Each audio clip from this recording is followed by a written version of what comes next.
read the book. Hi, kids. Tonight we're going to read the book Popcorn Dragon. So Popcorn Dragon looked like it's very interesting. I hope you're ready for bed because we're ready.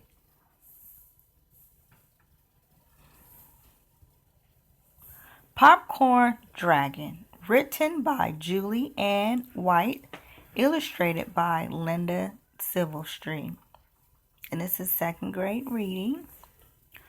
Once near a village called Buttery Glen, there lived a dragon.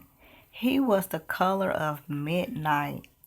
He was huge and covered in sharp, pointy scales. The fire he breathed could light up the night sky. He lived in a nest high above the village in an old dead tree. The villagers of Buttery Glen told many tales about the fearsome dragon. In one story, the dragon burned the castle to the ground just because he could. Everyone in Buttery Glen was scared of the dragon. Everyone but one precious girl. Elizabeth was 12 years old. She wanted to be a knight. She was strong and brave and unafraid. Sure, the dragon breathed fire, but there were people who with worse breath. And sure, the dragon looked scary, but there were dogs in the village with scarier faces. One day the warning bell rings in Buttery Glen. The dragon had come down from his nest and was hiding in the cornfields. Everyone ran down into the cellars to escape the dragon. Everyone except for Elizabeth. Armed with a wooden sword and a helmet and shield, Elizabeth ran swiftly through the desert village toward the cornfield. When she spotted the dragon, Elizabeth snuck up behind him. She's brave. Excuse me, Elizabeth yelled. The dragon turned his huge head toward Elizabeth. What do you want? The dragon roared. He lifted his head. His eyes glowed. Elizabeth felt the dragon's hot breath on her face.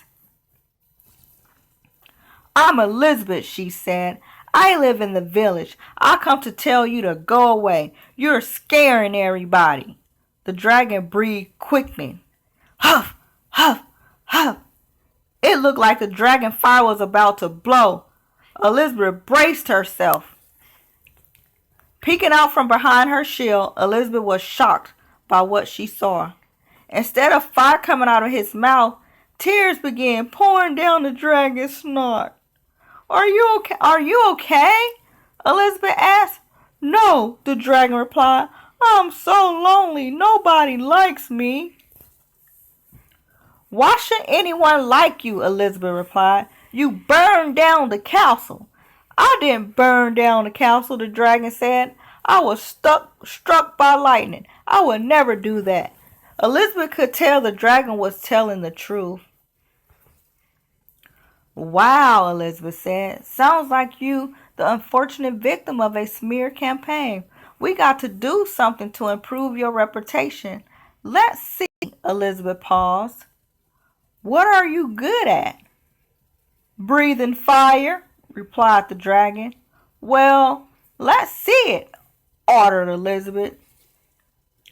The dragon inhaled deeply and let out the biggest fire breath he could muster. Look out of the corn. Look out for the corn, Elizabeth yelled. But it was too late. The dragon fire shot out through the stalks and field was set ablaze. Well, this isn't going to help your reputation, Elizabeth lamented. But suddenly, the air filled the sounds of 1,000,000 pops. Thousands and thousands of popcorn kernels jumped into the sky and fell back down again as fluffy white popcorn. It's like snow, Elizabeth said as she twirled in the downpour of popcorn. Delicious snow. I think I know how to save your reputation, Elizabeth said. Let's go. Elizabeth and the dragon raced to the village center. There she rang the warning bell, signaling that it was now safe for people to come out of their cellars. People were shocked and scared to see Elizabeth standing in the middle of the village with the dragon. "Elizabeth, get out the way," one villager called. "He will eat you. These stories must stop," Elizabeth said. Elizabeth pulled the grocery cart over to the dragon. It was filled with fresh corn. Do your thing," Elizabeth told the dragon. As the dragon took a big inhale, the crowd grasped and took cover. But when the sound of 1,000,000 pops filled the air, the people couldn't help but to look up. Thousands and thousands of popcorn kettles jumped up into the sky and fell back down as a fluffy white popcorn. "It's like snow," the children shouted, trailing in the downpour of popcorn. "You are all wrong about the dragon," Elizabeth said to the villager. "He's not scary dragon. He's a popcorn dragon." The villager applauded and welcomed the popcorn dragon to their village. From then on, the village of Buttery Glen was known as the Buttery Popcorn Glen, and the popcorn dragon was never alone again. There's a lot of new vocabulary in this story. Use details from the story to figure out what the vocabulary means. What does precious mean? What do you think of a smear campaign is? And what is a reputation? Well, kid, that concludes our book for tonight.